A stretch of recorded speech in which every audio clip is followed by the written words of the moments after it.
Président, mes chers collègues, oser, le progrès est à ce prix. Alors, ce n'est pas le sujet du bac philo, mais c'est une phrase de Victor Hugo. Et au nom du groupe Centré Indépendant, je voudrais placer mon propos dans cette perspective, en questionnant notre capacité de remise en cause et d'innovation. Seul le doute, parfois même la remise en question totale, permettent d'éviter la routine. Et permettez-moi de nous poser une question, tout d'abord collectivement. Pendant que le monde se transforme, qu'il redevient dangereux, au niveau global, comme au quotidien, notre région ne s'est-elle pas installée dans une forme d'autosatisfaction routinière? Pour notre part, alors que le mandat est déjà bien entamé, nous constatons un essoufflement de la plupart des politiques régionales. Ce constat repose sur des faits, des chiffres, des témoignages recueillis dans tous nos départements, mais aussi, par exemple, de l'observation de nos ordres du jour de plénière. Tous les schémas directeurs ou feuilles de route ont été votés, ou presque. D'autres ont disparu, comme le plan vélo annoncé en 2023. Bref, la routine dorénavant. Si ce constat nous inquiète, il ne génère pas chez nous d'autosatisfaction électorale. Au contraire, il nous incite à proposer un nouveau souffle pour réinventer la région. Pour commencer, souvenons-nous qu'il y a 10 ans, la réforme territoriale voulait redécouper les régions. 84 000 m² faisaient de la région de Nouvelle-Aquitaine la plus importante de France. Et si le maître mot devait être « l'union fait la force », dans notre région, c'est plutôt la force qui a fait l'union. Résultat, 10 ans après, une région trop grande, une appartenance diluée, des centralités brouillées et la Cour des comptes qui a démontré que les économies n'étaient pas au rendez-vous. Dans beaucoup de parties de notre région, un sentiment de relégation est parfois important. L'échelon régional est jugé lointain, confus, dans un récent sondage qui révèle que seuls 38% de nos concitoyens savent que la région est responsable du développement économique. Dans de trop nombreux territoires, la région se limite à quelques présences, quelques jours dans l'année. Nous plaidons pour une région au contact permanent des habitants et des territoires, avec de véritables antennes dans chaque département, capables d'accompagner les forces vives de nos territoires. Nous plaidons aussi pour un maillage territorial beaucoup plus fin. Nous pensons que la contractualisation à l'échelle du pays manque de sens et nous pensons qu'il est possible, en déployant des moyens, de dialoguer avec les 160 intercommunalités. Ça n'est pas impossible et ça répondrait beaucoup plus précisément à l'attente des territoires dans un esprit de subsidiarité. En matière de démocratie, le mot a été abordé à plusieurs reprises, nous regrettons parfois un fonctionnement un peu grippé. Des commissions permanentes expédiées en 1 heure alors qu'on traite de dossiers majeurs, des comptes rendus de GIA absents, des procès-verbaux de commissions incomplets, des délais parfois de transmission des délibérations qui ne sont pas respectés. Et puis il y a ces fameuses motions. Alors des motions, on ne va pas compter le nombre qu'il y en a en souffrance et qui s'accumulent sans traitement réel. Mais en revanche, je voudrais en aparté poursuivre un échange que j'ai eu avec Edwige Diaz qui nous disait que les groupes centristes au nombre de 3 ont profité pour présenter plus de motions. Alors j'ai fait les comptes. Le Rassemblement national a déposé 59 motions ou questions écrites depuis le début du mandat. Nos 3 groupes réunis, les centristes, 27. Et il y en a certaines qui sont formidables, comme celle que vous nous proposez aujourd'hui pour supprimer le contrôle technique. Mais enfin, qu'est-ce que ça fait là? Pour notre part, nous proposons des motions qui ont visiblement plus de sens, comme le 27 février 2023 où nous proposions une coopération décentralisée avec une région d'Ukraine. J'avais accepté de retirer ce texte parce que le projet pouvait exister, Monsieur le Président, vous me l'aviez confirmé et vous l'avez aujourd'hui annoncé dans vos propos liminaires. Signe peut-être que l'opposition ne propose pas toujours que des bêtises ou que des choses qui existent, comme on nous le reproche parfois. Un regret cependant, vous aviez dit « je reviendrai vers vous » lorsque les contacts diplomatiques auront été pris. Nous n'avons évidemment pas été associés à ce travail-là, malgré le fait que nous l'ayons proposé. Tout ceci donne le sentiment d'une gouvernance bloquée. À quand la réunion du groupe de travail sur le règlement intérieur, promise à de nombreuses reprises et qui nous permettrait, je crois, d'améliorer le fonctionnement de notre démocratie régionale? Au niveau économique, plusieurs signaux inquiétants. Souvent, Monsieur le Président, vous vantez les mérites industriels de notre région. En 2024, pourtant, la Nouvelle-Aquitaine est 8e région de France en création d'emplois industriels. 8e. Derrière le PACA, Bretagne, Hauts-de-France, Pays de la Loire, Occitanie, Île-de-France. Nos exportations, en matière d'exportation, tous secteurs confondus, la Nouvelle-Aquitaine est 9e sur 12. Et cela devrait questionner nos politiques de soutien à l'économie plutôt que les voir se prolonger sans remise en cause. Et osons le dire, je ne crois pas que les éco-socio-conditionnalités viennent améliorer la situation dans ce domaine.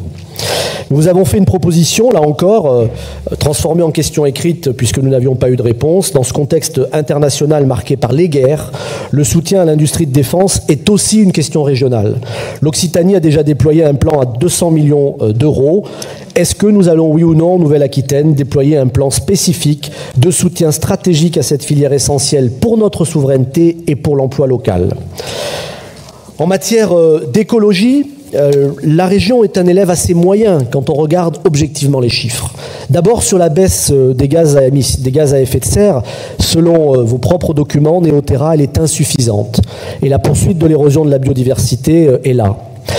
L'indicateur de bien-être régional pour l'OCDE place la région Nouvelle-Aquitaine 7e sur 8 en matière d'environnement. Nous sommes dans la moyenne basse.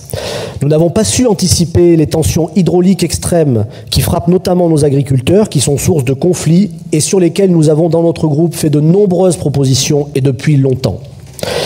La région, nous dit-on, aurait été absente récemment du sommet des océans à Nice, alors qu'elle possède la plus longue façade maritime. Quel symbole, mes chers collègues!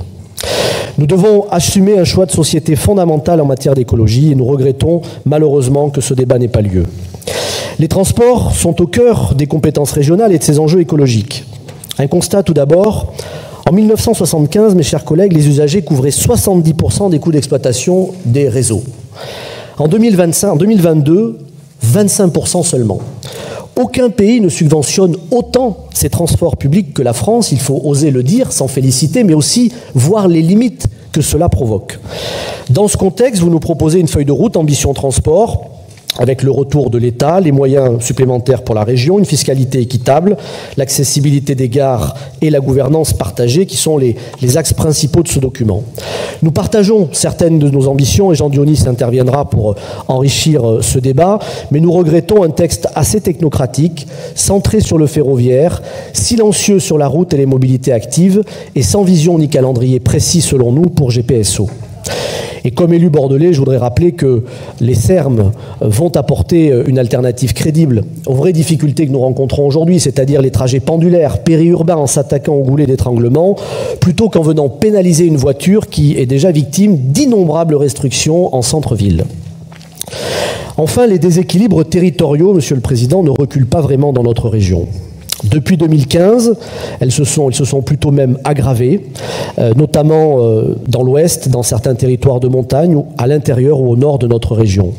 Des indicateurs socio-économiques le montrent. Le taux de pauvreté jusqu'à 6 fois plus élevé dans certains cantons, des revenus variant du simple au triple, et une Nouvelle-Aquitaine classée 7e sur 13 pour la pauvreté.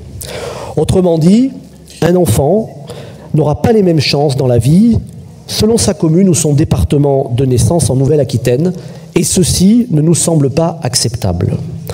Notre groupe plaide pour une relance indispensable de les politiques d'aménagement du territoire. Cela ne dépend pas que de la région, c'est vrai, mais elle a un rôle majeur à jouer. Et ces inégalités qui touchent plus durement les territoires ruraux agricoles doivent nous mobiliser pleinement. C'est le sens des 2 motions que nous proposons pour cette plénière.